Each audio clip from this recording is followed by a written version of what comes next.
Усім прывітанне, з вами Зміцер Лукашук, і як звычайна мы абмяркоўваем падзеі ў Беларусі і за яе межамі. Ну і мне вельмі прыемна, што гэтыя, можна сказаць, першыя пераднавагоднія наши, пасля навагоднія дакладней эфіры мы распачынаем з нашим экспертам, палітычным аглядальнікам, гісторыкам Александром Фрыдманам. Добрый дзень, спадар Александр. Ну і са святамі вас, надышоўшым Новым годам, усяго найлепшага, добрых эфіраў на Еўрарадыё вам.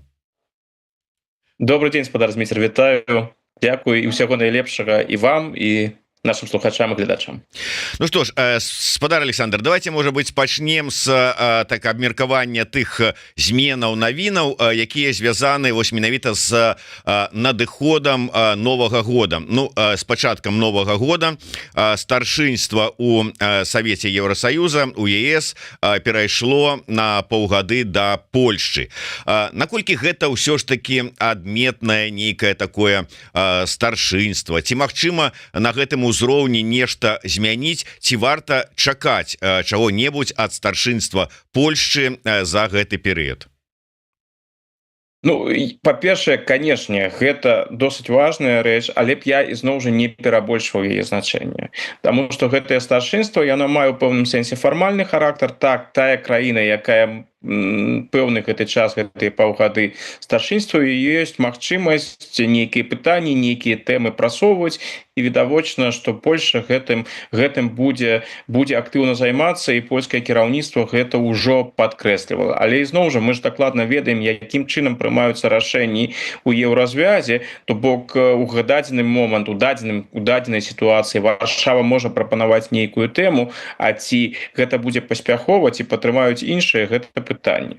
Так што прынцыпова гэта, канешне, для Беларусі, для дэмакратычнай Беларусі гэта важная падзея, паколькі Польша, яна ва ўсходняй Еўропе у прынцыпе і ў Беларусі ў канкрэтным выпадку куды больш зацікаўлена, чым Венгрыя. Таму гэта пазітыўны крок, але тут выхада на нейкую якасна новую сітуацыю я б тут не чакаў. Для Лукашэнкі гэта непрыемна, у тым сэнсе непрыемна, што зараз, у той час, калі ён праводзіць свае выбары і разлічвае, відавочна разлічвае на паляпшэнне стасункаў з Еўропай, вось якраз такі гэтае старшынства Польшчы, той краіны, якая асабліва крытычна ставіцца да яго рэжыма, гэта не асабліва спрыяльна, і гэта ён разумее. Але ізноў жа, што будзе канкрэтна, гэта залежыць не ад таго, што старшынствуе Польшча ці іншая краіна. Гэта залежыць ад канкрэтных падзеяў і ад настроя у астатніх краінаў Еўразвяза.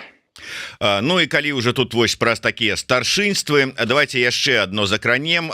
Таксама старшынства у ЕАЭС перайшло да Мінска, да Беларусі. Ад гэтай структуры, ад гэтага старшынства ці варта чаго-небудзь чакаць? Я думаю, што тут асабліва нічога такога не адбудзецца. Адзінае, што вось гэтае старшынства Беларусі, яно будзе звязана з гэтым тлеючым беларуска-армянскім канфліктам, у цэнтры якога асабістыя шляхты, асабістыя дрэнныя стасункі, кепскія стасункі паміж Пашынянам і Лукашэнкам, і гэта, напэўна, будзе ўплываць, таму што Арменія так ужо актыўна ўдзельнічаць у розных мерапрыемствах не будзе, але яны і ў мінулым годзе асаблівай актыўнасці не праяўлялі. Так што нейкіх такіх радыкальных зрухаў і прарываў я тут таксама не чакаю. Тут хутчэй ЕАЭС знаходзіцца ў такой сітуацыі пэўнай стагнацыі, і гэта звязана з тымі працэсамі, якія адбываюцца на постсавецкай прасторы. Тая вайна, якую Расія працягвае весці супраць Украіны, і тыя санкцыі, якія введзены супраць Расіі і Беларусі, канешне, яны ўплываюць на розныя працэсы эканамічнай інтэграцыі на постсавецкім прасторы. І таму такія краіны, як Казахстан, Таджыкістан, асабліва Казахстан, канешне, яны паводзяць сябе ў гэтых прарасійскіх альбо расійскіх інтэграцыйных праектах досыць асцярожна. І я думаю, што гэтая тэндэнцыя працягнецца ў гэтым годзе.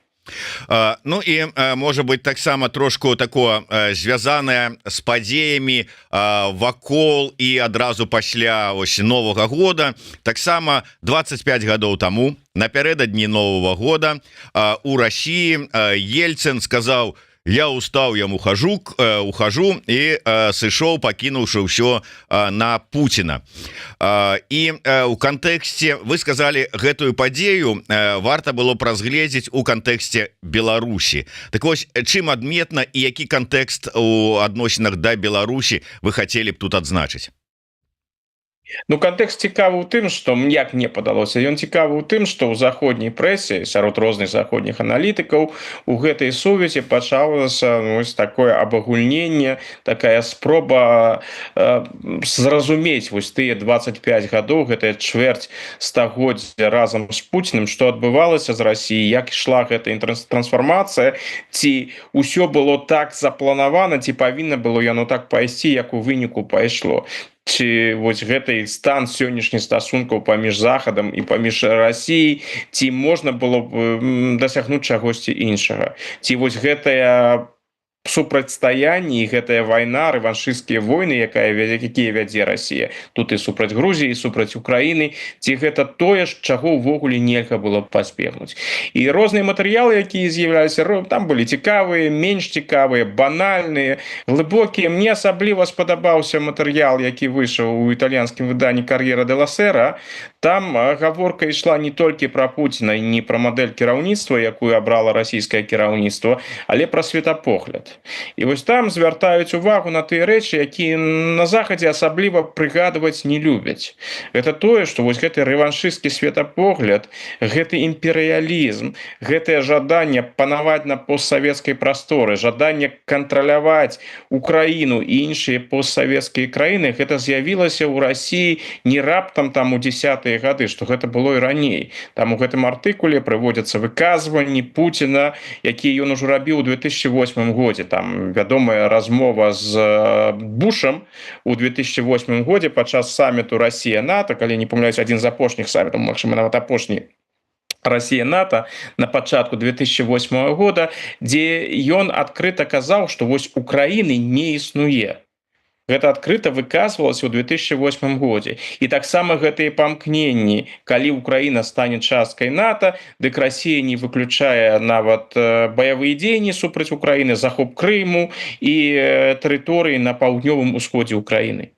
То бок гэта адкрыта выказвалася яшчэ ў часы, калі стасункі паміж Расіяй і Захадам былі адносна нармальнымі. І тут, канешне, узнікае пытанне, чаму заходняя рэакцыя на гэта была такой, якой яна была, што гэта не ўспрынялі ўсур'ёз, альбо вырашылі проста пакінуць па-за ўвагай. То бок расійскі бок ніколі не хаваў сваіх рэваншысцкіх памкненняў. На што б я тут звярнуў увагу ў беларускім кантэксце, гэтыя выказванні наконт Украіны. Тое, што ўсё, што Пуцін паўтарае і паўтараў наконт Украіны, гэта ўсё тычыцца і Беларусі, але яшчэ ў горшым сэнсе. Калі Украіна не ўспрымаецца як самастойная дзяржава, калі падкрэсліваецца, што Украіны не павінна было існаваць, што Украіна гэта гістарычнае непаразуменне, вось нават ідуць такія фармулёўкі, так мы можам сябе ўявіць, як Пуцін глядзіць на Беларусь, што для яго Беларусь. Я думаю, што там стаўленне да беларускай дзяржаўнасці яшчэ горшае, чым стаўленне да украінскай дзяржаўнасці. Калі ты чытаеш такія матэрыялы, і там прыводзяцца такія ў сур'ёзных выданнях такія выказванні, ты разумееш, што калі канцлер Шольц пачынаючы з 2022 года паўтарае у сваіх розных разважаннях пра перамовы з Пуціним, што Пуцін і там выказваўся пра тое, што Беларусі як дзяржавы існаваць было не павінна, што гэта ўсё гістарычная Расія, што гэта насамрэч усё сур'ёзна, і светапогляд гэтых людзей не зменіцца. То бок Беларусь можа існаваць з пункту гледжання Пуціна як, хаця б часткова самастойная дзяржава, толькі пакуль Беларусь цалкам арыентаваная і падкантрольная Расійскай Федэрацыі. Вось гэта светапогляд расійскага кіраўніцтва. Вось гэта пункт гледжання на Беларусь, які пануе у расійскіх элітах. І, безумоўна, гэта трэба улічваць. Гэта досыць непрыемна для Лукашэнкі, але я думаю, што Лукашенко гэта той, хто дакладна ведае, якія там насамрэч погляды існуюць. Давайте зараз, спадар Александр, трошку звернемся да Нямецчыны. Ўсё ж таки гэта відавочна для ўсіх, што ну калі не браць пад увагу ЗША, то тое, што будзе адбывацца у Нямецчыне, якімі будуць вынікі выбараў, хто прыйдзе да ўлады, у значнай ступені залежыць і сітуацыя ў нашым рэгіёне і ў Беларусі адпаведна у тым ліку. Так вось, вы у сваім тэлеграм-канале, дарэчы, хто гэтага не зрабіў у мінулым годзе, раю ўсім ўсё ж таки выправіцца у годзе 25 і падпісацца на тэлеграм-канал спадара Александра Фридмана. Ну і тут ужо просто само сабой вядома, што трэба подписываться і на YouTube канал Еврорадио, калі вы гэтага раптам не зрабілі. Таму подписывайте, ставьте свае падабайкі, націскайте на звоночек, каб не праспусціць наши штотыднёвыя сустрэчы і размовы са спадаром Александром Фридманом. Ну і задавайте пытанні і расширвайте, калі для вас гэта бяспечна. Дык вось, спадар Александр у сваім тэлеграм-канале звяртае увагу на тое, што Інстытут вывучэння грамадскага меркавання правёў сярод людзей, якія пражываюць у Нямецчыне, адпаведную адпытанку. Два пытанні галоўныя: як ставяцца да ідэі адправіць міратворчыя сілы ва Ўкраіну і да магчымага удзелу нямецкіх ваенных у гэтай місіі. Ну, спадар Александр напісаў так, што вынікі даследавання цалкам адпавядаюць прынцыпу, ну, беларускаму прынцыпу «Мая хата з краю», што заўсёды казалі там, типа, там беларусы гэта вот такія ўсходнія немцы, а тут, можа, оказывается, немцы это заходнія беларусы. Але вот ўсё ж таки вы кажаце про тое, што у гэтага пытання ёсць практычнае значэнне, што вось вынікі яго будуць у сваіх перадвыбарчых зараз тэзісах выкарыстоўваць як і фаварыты з блока ХДС ХСС, так і сацыял-дэмакраты Олафа Шольца. І што гэта можа даць Шольцу, якія расклады і што ўвогуле паказвае вось гэты вынік гэтага пытання? Гэтае пытанне яно не сенсацыя, бо насамрэч калі назіраць за стаўленнем да вайны ў Германіі, як яна ўспрымаецца, як гэта змяняецца на працягу гадоў, дык бачна, што людзі відавочна ад вайны стаміліся, што людзі жадаюць, каб гэтая вайна нейкім чынам скончылася. Зараз абмяркоўваюцца ў публічнай прасторы розныя магчымасці. І раз-пораз усплывае, не раз-пораз, а амаль заўсёды усплывае гэтае важнае пытанне, ключавое пытанне міратворцаў. Бо то бок можна спыніць баявыя дзеянні, як гэтага жадае Трамп, але нейкім чынам трэба гарантаваць, каб гэтае спыненне баявых дзеянняў было доўгатэрміновым, каб яны не пачаліся заўтра альбо паслязаўтра ізноў. І тут без міратворцаў не абысціся. І тут узнікае пытанне: а хто могуць быць гэтыя міратворцы? Амерыканцы відавочна не жадаюць, і Трамп не дашле нейкіх міратворцаў у Еўропу. Расія не пагадзіцца на нейкіх міратворцаў з краінаў НАТО. То бок гэта ўсё адкрытыя пытанні. Пытанне наконт нямецкіх міратворцаў яно пакуль не мае нейкага практычнага значэння. Баявыя дзеянні не спыніліся, перамовы про тое, каб даслаць міратворцаў не ідуць. Але ў нямецкім грамадстве гэтая тэма ўжо загадзя абмяркоўваецца. І гэтая ідэя, што даслаць міратворцаў, яна падаецца лагічным, яна цалкам лагічная сапраўды, і большасць выказваецца за тое, каб даслаць туды міратворцаў, больш за 50%, але адначасова ўзнікае пытанне: якую ролю павінна адыграць Германія у гэтым кантэксце? Павінны там, напрыклад, з'явіцца міратворцы з ліку салдатаў Бундесвера. І тут адказ відавочны не ў ніякім разе. Гэта адказ большасці. Падтрымліваюць адпраўку нямецкіх міратворцаў, ну, ў лепшым выпадку трохі больш за 20%. І я думаю, што тэндэнцыя такая, што колькасць гэтых людзей павялічвацца не будзе. Цяпер, што тычыцца выбараў. І Шольц, і хрысціянскія дэмакраты бачаць, што тэма Украіны не з'яўляецца ключавой тэмай падчас гэтай выбарчай кампаніі. Тое, што падкрэсліваюць у Расіі, нібыта толькі ўсё ідзе вакол гэтай тэмы, гэта неправда, гэта не адпавядае рэчаіснасці, але тэма Украіны, яна прысутнічае. Яна належыць да топавых тэмаў. Не галоўная тэма, але топавая тэма. Што робіць Шольц? Шольц імкнецца палепшыць свае пазіцыі. Ён шукае галасы тых людзей, якія выступаюць за спынення вайны, за дыпламатычныя перагаворы і тыя людзі, якія крытычна ацэньваюць ваенную дапамогу ўкраіне і катэгарычна супраць таго, каб даслаць міратворцаў. І зразумела, ён будзе надалей арыентавацца на гэтых людзей. Вось гэты погляд, што мы не дашлем нікога ніколі, ніколі ён не кажа, мы нікога не збіраемся дасылаць. Вось гэта той погляд, якога ён прытрымліваецца, і гэтае пытанне яно толькі ўзмацніць гэтую пазіцыю.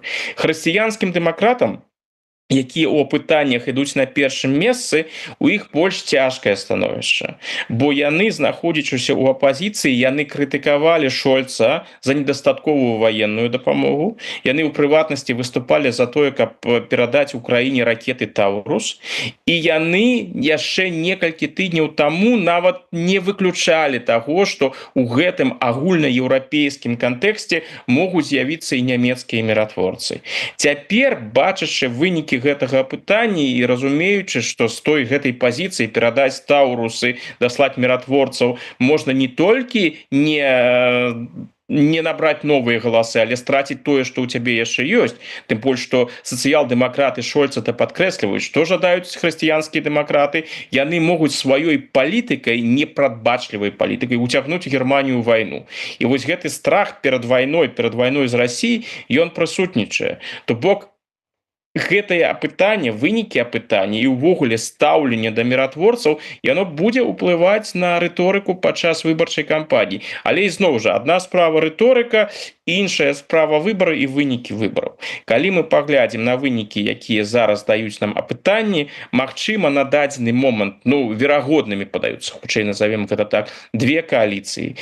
Першая кааліцыя — это хрысціянскія дэмакраты і зялёныя, другая кааліцыя — хрысціянскія дэмакраты і сацыял-дэмакраты. У любым выпадку гэта будзе кааліцыя, на чале якой будуць стаяць хрысціянскія дэмакраты, а менавіта лідар хрысціянска-дэмакратычнага саюза Фрыдрых Мерц. Пры гэтым урадзе, якім ён не быў, ці гэта будзе першы варыянт альбо другі варыянт, кардынальна палітыка Германіі па падтрымцы Украіны яна не зменіцца. Як нямецкі ўрад Украіну падтрымліваў, так і будзе падтрымліваць. Калі гэта будзе ўрад Мерца і зялёных, нават падтрымка Украіны можа выйсці на якасна новы ўзровень. Гэта паенная падтрымка украінскай дзяржавы. Іншае пытанне, і гэта вельмі цікавае пытанне для Германіі у гэтым 2025 годзе, гэта пытанне украінскіх уцекачоў. Што будзе з гэтымі людзьмі ў тым выпадку, калі спыняцца баявыя дзеянні? Я думаю, што я не адкрыю Амерыку, калі я скажу, і гэта вядома з рознага кшталту пытанняў, якія праводзілі, што пераважная большасць украінцаў жадае застацца.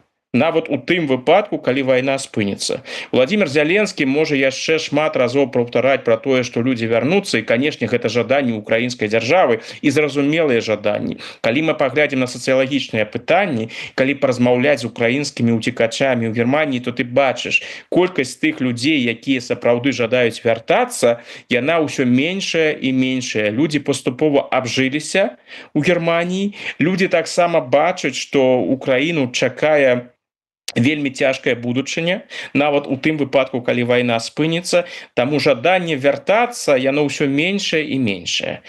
Гэта з аднаго боку. З другога боку, адчуваецца сапраўды незадаволенасць украінскімі ўцекачамі ў нямецкім грамадстве. Колькасць украінцаў, якія легальна працуюць, яна сапраўды невялікая. Колькасць людзей, якія атрымліваюць сацыяльную дапамогу, вялікая. То бок незадаволенасць гэтай групай насельніцтва прысутнічае. І нават узгаданы Мерц, ён ўжо і шмат разоў абяцаў, што выкарыстоўваючы вось гэтыя настроі, што мы будзем дапамагаць Украіне, але гэта украінская дзяржава, а іншая справа украінскія ўцекачы. То бок наступны нямецкі ўрад хутчэй за ўсё будзе весці палітыку не такую ўжо і спрыяльную у дачыненні да украінскіх уцекачоў. Я нават, калі разглядаць сённяшнюю сітуацыю, калі мы сапраўды сябе ўявім, што ваенныя дзеі не спыніліся, я нават магу сябе цалкам уявіць, што пачнецца дэпартацыя пэўнай колькасці уцекачоў, якія не пажадаюць пакінуць Германію добраахвотна. Гэта можа перш за ўсё захрануць, дарэчы, украінскіх мужчын. І гэта, дарэчы, калі мы ўжо паглыбіліся ў гэтую тэму, гэта тое, што цалкам задаволіць украінскі ўрад. Бо украінскі ўрад, з аднаго боку, ён ёсць плюсы ў тым, што ўцекачы знаходзяцца за мяжой, паколькі яны атрымліваюць сацыяльную дапамогу альбо працуюць за мяжой, яны пераводзяць тыя грошы, якія яны зарабляюць хаця б часткова ва ўкраіну. Гэта плюс для украінскай эканомікі, але адначасова, калі асабліва моладзь, маладыя мужчыны, маладыя жанчыны застануцца за мяжой і не будуць вяртацца ва ўкраіну, ну краіна, у якой няма моладзі, гэта краіна без будучыні. Таму вось гэтае скарачэнне рознага кшталту сацыяльных пасобий для украінцаў, якое павінна будзе стымуляваць украінцаў вяртацца ва ўкраіну, гэта якраз можа быць тое, што цалкам прыйдзецца даспадобы украінскім уладам. Пытанне ад нашага гледача Браніслава Перелі Новак праз донат с вывядзеннем на экран. Вот я не бачыў, ці выводзілі пытанне на экран, але тым не менш, калі не, то кай ласка выведзіць. Пытанне такое: ці не бачаць немцы сваю адказнасць за пачатак вайны праз супрацу з Расіяй пасля 2014 года, асабіста Меркель і ХДС? Тут ізноў жа, калі мы паглядзім на ХДС, сённяшняе ХДС, людзі, якія кіруюць сёння ХДС, гэта ўжо іншая генерацыя палітыкаў, і той жа Фрыдрых Мерц, гэта чалавек, у якога былі вельмі канфліктныя стасункі з Ангелай Меркель. Ён фактычна прайграў барацьбу за ўладу Меркель у ХДС у першай палове, сапраўды, у першай палове нулявых, і нават на пэўны час сышоў з палітыкі. Зараз Меркель падтрымлівае Мерца. Ну, яна мусіць гэта рабіць як лаяльны член ХДС і кажа, што ён будзе добрым канцлерам, але, шчыра кажучы, я не ўспрымаю сур'ёзна гэтыя заявы. Я не думаю, што Мерц ёй раптам так стаў падабацца, і ў сваю чаргу Мерц пазбягае там пэўных ацэнак дзейнасці Меркель. Ён не бачыць сябе ў ні ў якім разе прадаўжальнікам справы Меркель. Наадварот, калі мы паглядзім і ўнутраную палітыку, і знешнюю палітыку, стаўленне да міграцыі, стаўленне да Расійскай Федэрацыі, гэта іншы курс. У Меркель, у стаўленні да Расіі, тая палітыка, якую Меркель праводзіла ў дачыненні да Расіі, гэта хутчэй гістарычна гледзячы, гэта сацыял-дэмакратычная пазіцыя. У заходняй Германіі заўсёды былі два галоўных прынцыпа стасункаў з Савецкім Саюзам і стасункаў з Расіяй потым. Гэта прынцып сацыял-дэмакратаў, прынцып пра тое, што мы паглыбляем стасункі, мы паляпшаем эканамічныя адносіны, і тым самым мы атрымліваем магчымасць уплываць на савецкую знешнюю палітыку і ўвогуле на паляпшаць адносіны. То бок нейкія змены ў Савецкім Саюзе альбо ў Расіі можна дасягнуць толькі праз гандаль, цесныя эканамічныя стасункі. Так гэта працавала ў 70-е гады ў часы Вілі Бранта, так гэта працавала напрыканцы 90-х, на пачатку 2000-х у Герхарда Шрёдера. Што тычыцца хрысціянскіх дэмакратаў, то яны былі заўсёды куды больш антысавецкай партыі, якая крытычна ставілася да Савецкага Саюза. У часы Меркель гэта ў пэўным сэнсе змянілася, паколькі калі мы паглядзім на знешнюю палітыку краіны, дык знешняй палітыкай галоўным чынам у кааліцыйных урадах Меркель кіравалі менавіта сацыял-дэмакраты.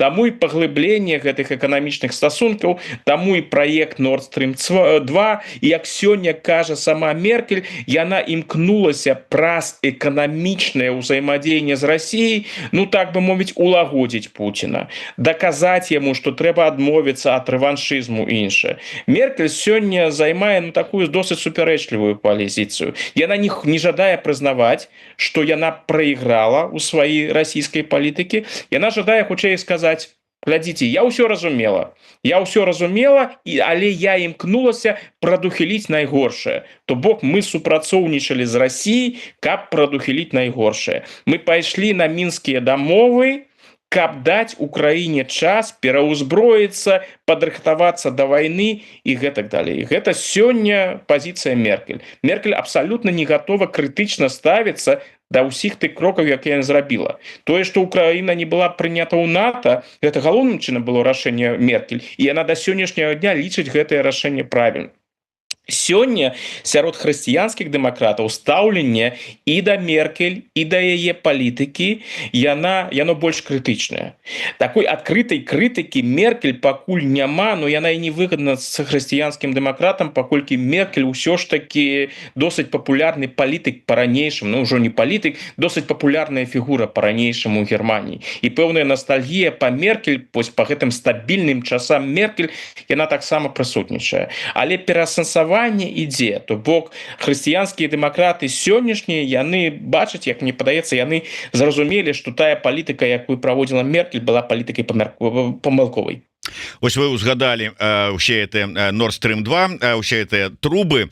Так вось, калі про трубы коротко, может быть, як настрой еўрапейскага грамадства паўплывала зараз вось канчатковае спыненне транзіту расійскага газу, ну, праз тэрыторыю Украіны. Я разумею, што найперш гэта закранула там Прыднестроўе, Славакію, может быть, кагосьці яшчэ, але наколькі гэта ўсё ж таки прыцягнула ўвагу вось гэтая сітуацыя да сябе на захадзе?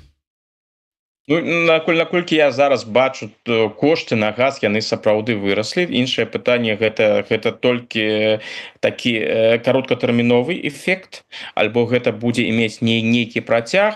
Тое, што можна зараз назіраць і бачыць сярод прэсы, у прэсе, сярод экспертнай супольнасці, ну, абсалютна узважанае, стрыманае стаўленне, нейкіх там панікі і нешта ў гэтым накірунку абсалютна няма. Наадварот, пішуць, ну, зрабілі, гэта лагічны крок, ён чаканы крок, нейкія сенсацыі там не адбылося. У Германіі, напрыклад, падкрэсліваецца, што ніякім чынам на нямецкую эканоміку гэта не ўплывае. Тая аналітыка, якая зараз выходзіць у дачыненні да Славакіі, напрыклад, сёння быў вельмі цікавы артыкул у выданні «Палітыка», там яны паказваюць, што і нават на Славакію там уплыў вельмі абмежаваны, і тое, што рабіў гаспадар Фіца апошнім часам, гэта такі досыць танны папулізм, і што галоўная праблема для Славакіі гэта не тое, што там не хапае газу там насамрэч хапае, там усе гэтыя сховішчы, там дастаткова, як там прыводзіцца статыстыка ў гэтым артыкуле,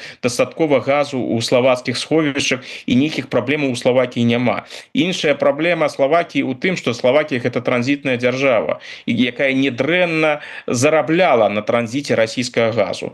Зараз не ідзе газ больш праз Украіну, няма магчымасці транзіту. То бок Славакія, яна больш на гэтым не зарабляе.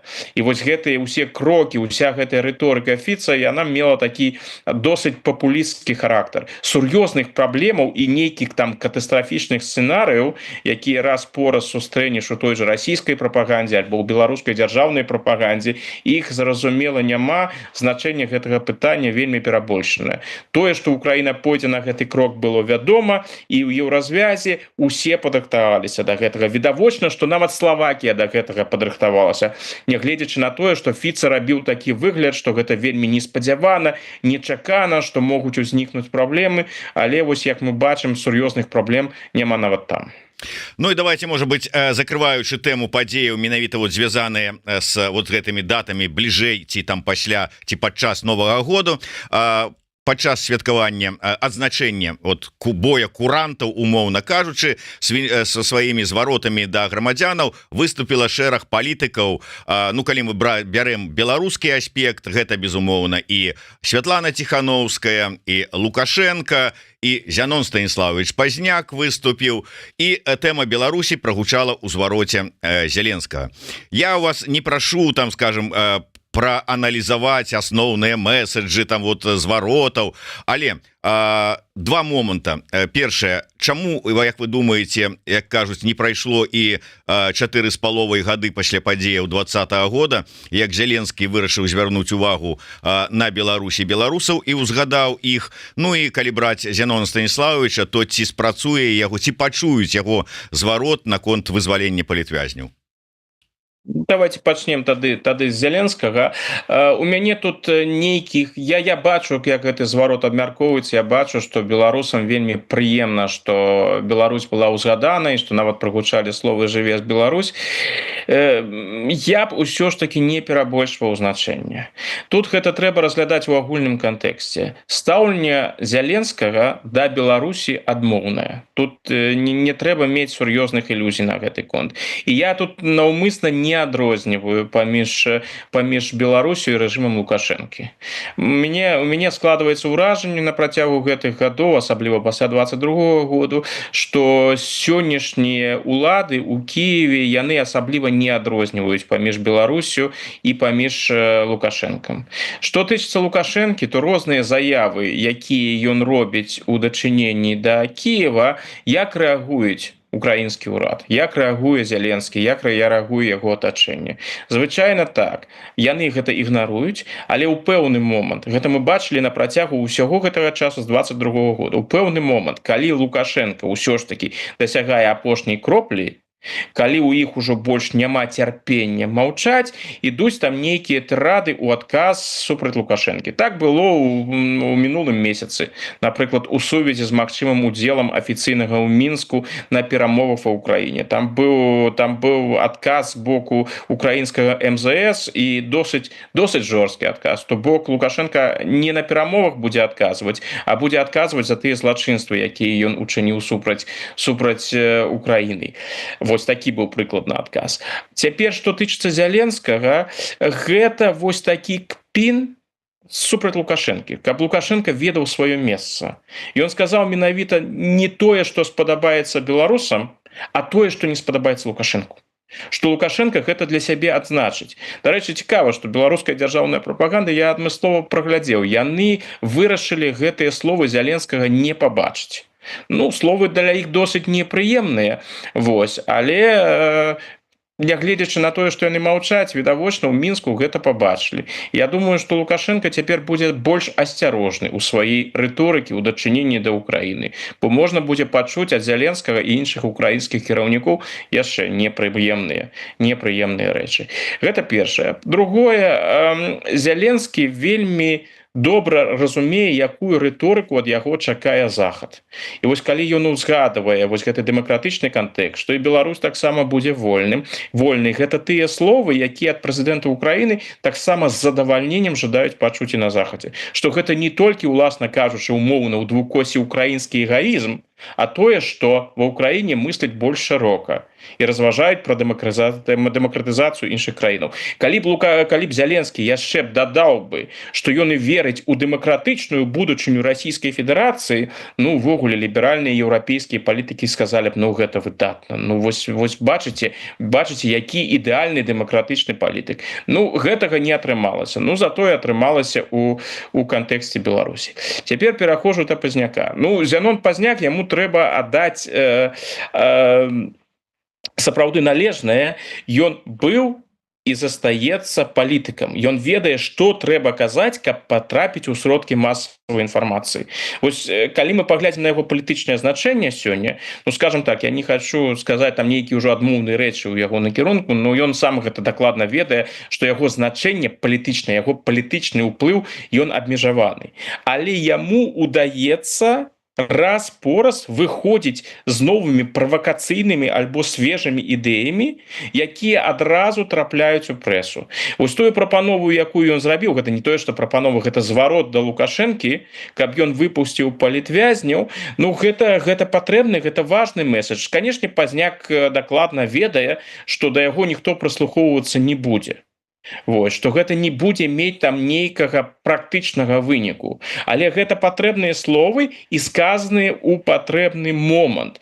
Тым больш, што калі мы паглядзім на зварот Ціханаўскай у гэтым кантэксце, дык тэма палітвязняў, яна ж, там галоўныя месаджы звароту яны былі іншыя. Гэта быў зварот пра каштоўнасці, пра разарваныя сем'і, пра грамадства, якое нейкім чынам трэба склеіць і гэтак далей. Так что Пазняк просто скарыстаўся удала гэтым момантам і прасунуў ідэю, звярнуў на сябе увагу. Ну сёння адбылося такое, можна сказаць, першае у гэтым новым годзе пасяджэнне Лукашэнкі там ці нарада Лукашэнкі со сваімі прадстаўнікамі. І вот можна сказаць, адказ Зянону Станіславовичу образно, так калі там паглядзець, прогучаў. Я цитую: «Никакого издевательства, никаких политзаключенных у нас нет. Не собираюсь я там, как президент, давить на кого-то». Ну вот нема у нас ніякіх палітвязняў, каго ён будзе адпускаць. Ён калі адпускае, то гуманітарны трэк нейкі там спрацоўвае. Ось, дарэчы, калі мы ўжо перайшлі да беларускай тэматыкі, пытанне было ад Вожыка Патрыёта. Зараз, праўда, не знайду яго, таму што ён пісаў яго ў самым пачатку, а каментароў столькі, што мне ўжо першую палову не паказвае просто чат.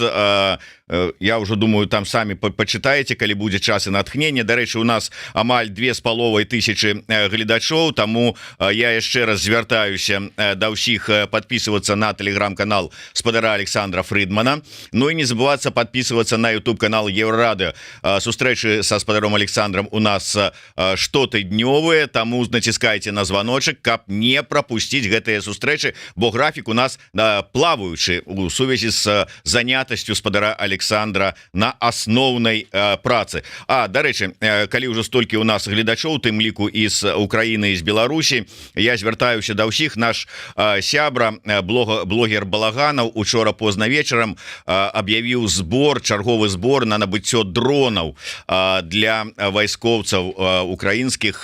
Да яго звяртаюцца вайскоўцы, ёсць патрэба у дронах FTP, таму, калі ласка, калі у вас ёсць магчымасць, далучыцеся да гэтага збору, падтрымайце, і будзе такі навагодні падарак і Балаганаву, і нам, і украінскаму народу, і расійскім акупантам. Давайте да тэмы так званых выбараў. Пытанне было ад Вожыка Патрыёта, вот як я сказаў, я яго зараз ужо, на жаль, не бачу. Ён пісаў пра тое, што нешта Лукашенко змяніў рыторыку адносна вось гэтай сваёй электаральнай кампаніі. Калі раней ён казаў: мы тут праводзім выбары для себя, і хто там, што там, нам абсалютна по барабану, все гэтыя назіральнікі заходнія, нам нічога не трэба. І вось сёння падчас гэтай нарады прогучалі две тезы. Найперш, наконт назиральников. Надо с Центральной комиссией еще раз встретиться и определиться, будем ли мы приглашать этих иностранных наблюдателей на выборы. Все говорят: да, не надо, они ясно, что скажут, не знаю. Я думаю, что есть и другая точка зрения. Приедут, пусть едут все эти заграничники. Не приедут, значит не приедут. Это их право. Я думаю, что в нынешней кампании, исходя из того, что происходит, надо серьезно подумать, есть ли смысл нам от чего-то отказываться. Приходите, смотрите. Ну, может быть, вы еще там подлик голосов зробите открыты, и все бюллетени будете показывать. Хотя у сегодняшней этой кампании это уже, я думаю, значение не мае. Тем не меньше, еще одна цитата, якая скіраваная у бок демократичных силов. Конечно, наши беглые уже настроили на Запад. Вы сами видите их политику. Голосуем супрать усих. Еще голосование не началось, может, кто-то снимется с этой дистанции и так далее, а уже супрать усих. Еще не услышали, о чем эти кандидаты будут говорить. Нет, супрать их. Что слышать? Мы уже побачили, вон плакат Гайдукевича, нормальный такой, там, дикпик 2.0, зараз он уже там новый жест придумал. Але, что за змены? Чему такая змена у риторицы, як вы лічыце? Ну, я б хотел так сказать, что калі Лукашенко жадае, каб на гэтую кампанію звярнули увагу і змянілі стаўленне да яе, асабліва на захадзе, то сапраўды было б добра, калі б нехта зняўся з гэтых выбараў, менавіта ён. Вось калі б прагучала гэтая навіна, што ён здымаецца, ну тады сапраўды гэтая кампанія магла б стаць адным з галоўных падзеяў у Еўропе, магчыма, ну прынамсі у Еўропе, магчыма, нават і ў свеце у пачатку 2025 году. Ну гэта, канешне, ўсё так з галіны фантазій і ілюзіяў. Калі паглядзець на ягоную рыторыку, то мне тут падаецца важным наступнае. Яны праводзяць гэтую кампанію досыць гнутка. Напэўна, у іх ёсць шэраг сцэнарыяў на розныя моманты і, дарэчы, тое, што там узгадаў Лукашенко, што хтосьці можа зняцца, я б гэта не выключаў. Тут ёсць абсалютна два невядомыя маргінальныя кандыдаты, нават па беларускім маштабам невядомыя маргінальныя, это Саранкоў і Хіжняк, і, магчыма, нехта з іх, а можа і абодва могуць зняцца на карысць Лукашэнкі. Здымаць Канапацкую, ну, гэта было б у сённяшніх умовах досыць дзіўна, паколькі менавіта Канапацкую там пазіцыянуюць як кандыдата, які павінен дадаткова легітымізаваць гэтыя выбары, прадэманстраваць, што ёсць нейкая альтэрнатыва. Але магчыма, што калі яны пабачаць, што гэтая стратэгія не працуе, што ніхто на гэтыя выбары не звяртае і стаўленне з захада не зменіцца, ну могуць і нават у пэўнай фрустрацыі зняць Канапацкую. Ну гэта, канешне, мне падаецца малаверагодным. То бок Лукашенко бачыць, што стаўленне да гэтых выбараў ну досыць адназначна. Яму гэта не падабаецца. Ён шукае развязку у кантэксце сённяшняй знешнепалітычнай сітуацыі. Усё ж такі цалкам магчыма, што пасля таго, як Трамп прыйдзе да ўлады, магчыма, пачнуцца нейкія перамовы, будзе новая геапалітычная канфігурацыя. У такой канфігурацыі яму патрэбна прызнанне. Ён жа пра гэта і фактычна пакажа паміж радкамі. Падабаюся я вам, не падабаюся, але вось глядзіце, мяне абралі, працуйце са мной, у вас іншай альтэрнатывы няма. Ён таксама кажа, што нам не трэба падстаўляцца, нам не трэба дадатковай крытыкі. То бок яны шукаюць розныя магчымасці, каб павысіць, з майго пункта гледжання, ілюзорныя шансы на нейкае прызнанне. Я не выключаю, што з Лукашэнкай пасля выбараў будуць размаўляць. Але размаўляць не з дэмакратычна абраным легітымным кіраўніком дзяржавы, але з тым, хто кантралюе цалкам там уладу. Чалавек, у якога ў руках знаходзяцца усе гэтыя рухавікі улады. Вот магчыма, ў такім кантэксце. Што тычыцца назіральнікаў, ну тут для іх гэты крок, ён не рызыкоўны. З аднаго боку можна запрасіць. Хутчэй за ўсё ніхто і не паедзе. Калі не паедуць, можна будзе сказаць, ну мы ж запрашалі, мы ж адкрыты, у нас жа ўсё празрыста, але яны самі не пажадалі. Калі паедуць, і потым напішуць, што выбары былі недэмакратычнымі, ну ўсё гэта вядома, гэта і справаздача ў БСЕ, яны ж вядомы. Ну можна будзе сказаць, ну вось глядзіце, мы правялі ідэальныя выбары, мы іх жадалі не запрашаць, але ўсё ж такі запрасілі. Мы такія адкрытыя, мы гатовыя да супрацоўніцтва, але яны паводзяць сябе як заўсёды. Так што ў гэтым сэнсе гэтая рыторыка, гэта толькі рыторыка на нейкія вынікі гэтых выбараў, альбо на далейшы ход выбарчай кампаніі, так званай, гэта не паўплывае. Ось Вожык патрыёт адзначае, Гайдукевіч здымецца, яму не прывыкаць. Дарэчы, Вожык, ты якога Гайдукевіча маеш на ўвазе? Таму што ў 2010 годзе не прывыкаючы зняўся Гайдукевіч тата, а ў 2020 не прастытутка Гайдукевіч сын. Так што тут вот трэба вызначыцца. Ну, в прынцыпе, это сямейная традыцыя здымацца не прывыкаючы. Дарэчы, а вы паглядзелі праграму, якую апублікавала Канапацкая? Як вам там как бы і за вызваленне палітвязняў? Правда, ёсць даволі дзіўны пункт, как бы прэстыж там, ці як там назвала там, аднавіць у сілавых гэтых структураў нейкі імідж палепшыць.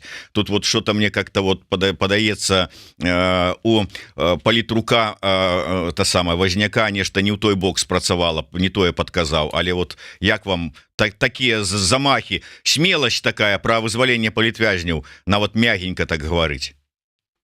Ну, я думаю, что гэта смелость зацверджена. Я думаю, что Канапацкая, я не ведаю, ці атачэнне Канапацкай пісала гэтую праграму, альбо ім напісалі гэтую праграму, но тое, што гэтая праграма была зацверджена у адміністрацыі прэзідэнта, гэта відавочна. Так, Канапацкая гэта такі мяккі кандыдат, такая альтэрнатыва Ціхановскай. Вось глядзіце, у нас ёсць свае кандыдаты, якія супраць улады, якія нават дазваляюць сабе крытыку. Вось калі ласка, у нас ёсць дэмакратычная альтэрнатыва. Вось з гэтай мэтай яны канападскую ў гэтую кампанію і ўзялі. І ўзялі таму, што іншых альтэрнатываў у іх-то амаль няма, каго яшчэ яны могуць прасунуць на сённяшняй беларускай палітычнай сцэне, калі не канападскую. Што тычыцца, дарэчы, Гайдукевіча, то там цікавы момант. Яны яго прасоўваюць як самага радыкальнага антызаходняга кандыдату. То бок там тое, што будзе ісці яшчэ ад Гайдукевіча супраць захаду, бо там уся кампанія будзе галоўным чынам антызаходняй, вось там унутранай палітыкі, я думаю, у Гайдукевіча амаль не будзе, то Лукашенко ён прасоўваецца як свайго кшталту такая мягкая альтэрнатыва, альбо хутчэй Гайдукевіч як радыкальная альтэрнатыва. Вы ж глядзіце, на фоне Гайдукевіча з ягонымі заявамі, з ягонымі паводзінамі нават Лукашенко выглядае як такі досыць стрыманы кандыдат. Што ён знімецца, пакуль я не бачу нейкіх лагічных прычынаў, чаму яго трэба здымаць, і думаю, што гэтым разам яны яго давядуць да апошняга, і ўсё ж таки, калі не адбудзецца там нейкіх надзвычайных сенсацый, павінны яны яго таксама вывесці на другое месца. Бо ўсё ж таки пэўная логіка ў гэтай бюракратыі прысутнічае. Гайдукевіч так плённа, так актыўна працуе на гэты рэжым апошнімі гадамі, да не апошнім ўсё сваё жыццё. Аддае, можна сказаць, апошняе, што ў яго ёсць, і вось тут, каб не ўзнагародзіць яго другім месцам, хай сабе там з вынікам 3%, не ведаю, у лепшым выпадку 5%, хаця хутчэй за ўсё і 5% не будзе, гэта будзе досыць дзіўнавата і не вельмі добра ў адносінах да яго. Але хто ведае, ізноў жа хачу падкрэсліць, кампанія ідзе досыць гнутка з боку уладаў. У іх няма нейкага там зацверджанага кананічнага сцэнарыя, па якому яны збіраюцца працаваць да апошняга. Я думаю, што яны нават не вызначыліся ў канчатковых лічбах для Лукашэнкі. Мне падаецца, вось у мяне ёсць такое адчуванне, гэта ізноў жа на ўзроўні, гэта нейкіх пацверджанняў няма, гэта на ўзроўні адчуванняў. У мяне ёсць такое адчуванне, што яны там змагаюцца розныя тэндэнцыі. З аднаго боку жадаюць напісаць і больш за 90%, і пэўным рупарам гэтых больш за 90 была тая ж Ярмошына, якая неафіцыйна сама сказала ў інтэрв'ю, што яе там, калі не памыляюсь, фармулёўка была такая, што яе не здзівіць, калі Лукашенко атрымае больш за 90%. Напэўна, ёсць і галасы ў адміністрацыі прэзідэнта сярод тых, хто выступае за больш стрыманы вынік, паколькі прадаваць захаду нейкім чынам вынік, там, не ведаю, 90%, 92%, да нават 88% складана. Хаця з другого боку, а што прынцыпова зменіцца? Напішаш ты 80, альбо ты напішаш там 92%, хіба ж успрыняцце гэтых выбараў на захадзе зменіцца? Таму, думаю, хутчэй за ўсё яны напішуць, прынамсі, больш за 87%, больш за тое, што было напісана на расійскіх выбарах Пуціна. Давайте на заканчэнне мы яшчэ два пытання закранем. Першае нам подкінуў наш глядач под нікам Максим. Таксама зараз ужо не бачу яго гэта пытанне, можа тут не выведуць яго на экран, калі знойдуць, не там у самым пачатку адно з самых першых было. Ён звярнуў увагу на заяву вось гэтай опернай, не опернай, пераблытаў, на заяву пеўчых да заходніх палітыкаў, што, маўляў, трэба знімаць санкцыі з России наўзамен за вызваленне палітвязняў. І вот я как бы таксама узгадаў гэтую навіну, гэтую заяву і такое дзежавю. Думаю, дзе ж я гэта ўжо бачыў і чуў, а ці не з боку пэўнай часткі дэмакратычных сілаў Беларусі. Так вось Максим пытаецца, ці не па адных і тых жа метадычках працуюць вось гэтая частка і беларускіх дэмсілаў, і вось расійскіх на чале з пеўчых. Я боюсь помылиться, но мне падаецца, што першым у беларускай публічнай прасторы гэтую ідэю про тое, што трэба вызваліць у абмен на зняццё санкцый, выказаў Зянон Пазняк, а потым ужо падхапілі і іншыя. Ізноў жа, тут абмяркоўваць асабліва няма чаго. Гэта цалкам папулістычная заява, гэта сапраўдны папулізм. Спадарня Пеўчых разумны чалавек. які даўно жыве на захадзе і разумее, як працуюць палітычныя інстытуцыі на захадзе. Яна ведае, што гэтыя санкцыі, амаль усе санкцыі, сур'ёзныя санкцыі, якія супраць Расіі ўводзіліся, яны не ўводзіліся за тое, что там пераследуюць па палітычных матывах. Так, ёсць санкцыі там асабістыя сярод супраць тых людзей, якія пераследавалі Алексея Навальнага і іншых расійскіх палітыкаў. Так, ёсць гэтыя санкцыі, але сапраўдныя санкцыі, моцныя санкцыі, жорсткія санкцыі, яны ўводзіліся за вайну супраць Украіны. Якое дачыненне мае... Не, ну, канешне, пэўнае дачыненне ёсць паміж вайной ва Ўкраіне і пераследам палізняволеных. Значная колькасць людзей апынулася ў Расіі за кратамі менавіта таму, што яны пратэставалі супраць расійскай вайны ва Ўкраіне. Гэта так. Але ізноў жа санкцыі ўводзіліся не за пераслед палізняволеных, санкцыі ўводзіліся за вайну. Тая ж самая гісторыя ў выпадку Лукашэнкі. За што, я магу яшчэ, я ўжо гэта паўтараў, не ведаю колькі разоў, паўтару яшчэ раз. За што Лукашенко атрымаў свае галоўныя санкцыі, самыя моцныя санкцыі? За справу Пратасевіча, за самалёт Ryanair, першае, другое за міграцыйны крызіс, трэцяе за удзел у вайне ва Ўкраіне. Тыя санкцыі, якія былі ўведзены супраць беларускіх уладаў за пераслед людзей, за падаўленне пратэстаў, за палізняволеных, яны вельмі абмежаваныя ў параўнанні з вось тымі трыма галоўнымі тэмамі, якія я ўзгадаў. Калі зменіцца радыкальная сітуацыя у Беларусі, напрыклад, калі Беларусь перастане саўдзельнічаць у вайне, ну тады можна будзе ўзняць пытанне пра адмену гэтых санкцый. За што яны ўводзіліся, за то яны і павінны быць адменены.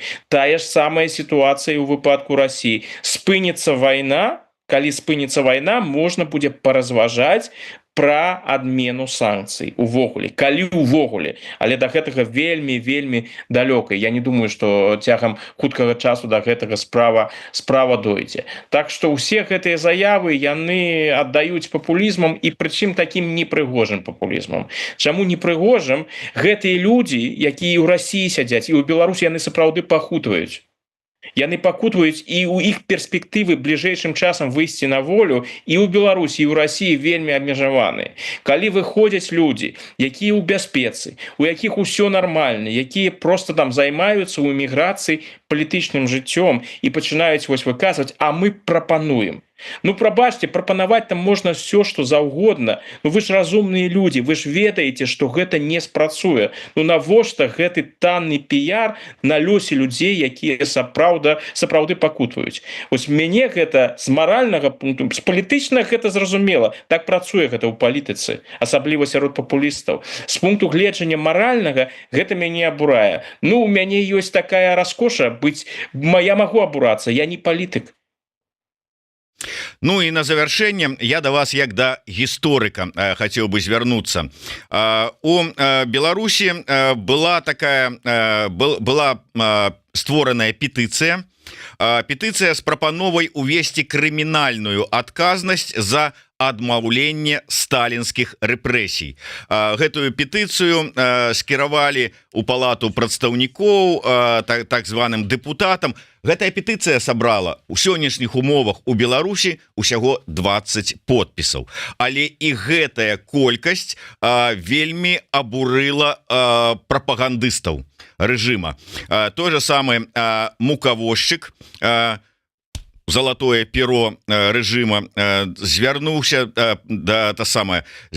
ў сваёй праграме з пагрозамі ў бок тых людзей, тых 20 людзей, якія падтрымалі гэтую петыцыю. І там типа зараз сілавікі вызначаюць, што гэта за людзі, і, маўляў, я цытую: «Работают над тем, чтобы поименно узнать каждого из 20 подписантов, желая лично побеседовать с каждым о репрессиях, роли Сталина в истории Беларуси и еще о том, как они сами провели лето 2020 года». То есть репрессии Сталина, адмаўленне гэтых репрессий і падзеі 20-го года, все смешалось, там коні людзі у галаве гэтага няўдалага КВНшчыка, але тым не менш, вось пра што гэта сведчыць?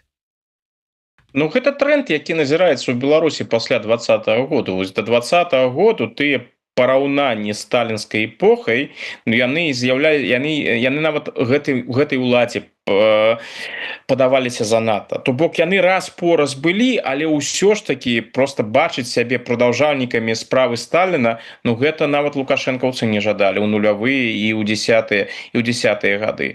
Зараз у 20-е гады становішча змянілася. У Беларусі ідзе фактычная рэабілітацыя Сталіна. Там гэтыя прапагандысты, яны Сталіным захапляюцца. Тэма сталінскіх рэпрэсій, яна ў афіцыйным дыскурсе, яе няма. Так што ў гэтым сэнсе тут нічога дзіўнага няма. Праблема для прапагандыстаў у тым, што іх гістарычныя веды і інтэлектуальныя магчымасці абмежаваныя. Калі б той жа мукавозчык, замест таго, каб пісаць свае пасквілі ў сталінскім стылі, калі б ён там знайшоў час, каб пачытаць нешта, ну, сур'ёзнае, вартае ўвагі на тэму сталінізма, ён бы пабачыў, што вось калі ён ужо праводзіць гістарычныя аналогіі і марыць пра сталінізм, дык у кантэксце сталінізму альбо не сталінізму яго нічога добрага не чакае. Бо сталінская сістэма, яна заключалася не толькі яна заключалася ў тым, што яна зжырала, знішчала уласныя часткі тых самых прапагандыстаў, якія аддана служылі рэжыму. Так што ў гэтым сэнсе не тая гэта эпоха, якой ім трэба было захапляцца з пункту гледжання уласнай бяспекі і уласнай будучыні. Ну, у іх, як я ўжо казаў, і літаратурная якасць, і публіцыстычная якасць, і інтэлектуальная якасць абмежаваная. Дзякую вялікі. Амаль 3000 гледачоў былі з намі сёння падчас стрыму з Александром Фридманам. Таму яшчэ раз звяртаюся, подписывайтеся на телеграм-канал спадара Александра. Не забывайте подписываться на YouTube канал Еврорадио. Натискайте на звоночек, каб не пропустить наши наступныя сустрэчы у эфиры. И расширвайте, калі для вас гэта бяспечна. Ну и яшчэ раз, калі ёсць у вас такая магчымасць, падтрымайце збор нашага сябра Балаганова на дроны для украінскіх вайскоўцаў. Дзякуй вялікі, спадар Александр. Да сустрэчы. Жыве Беларусь.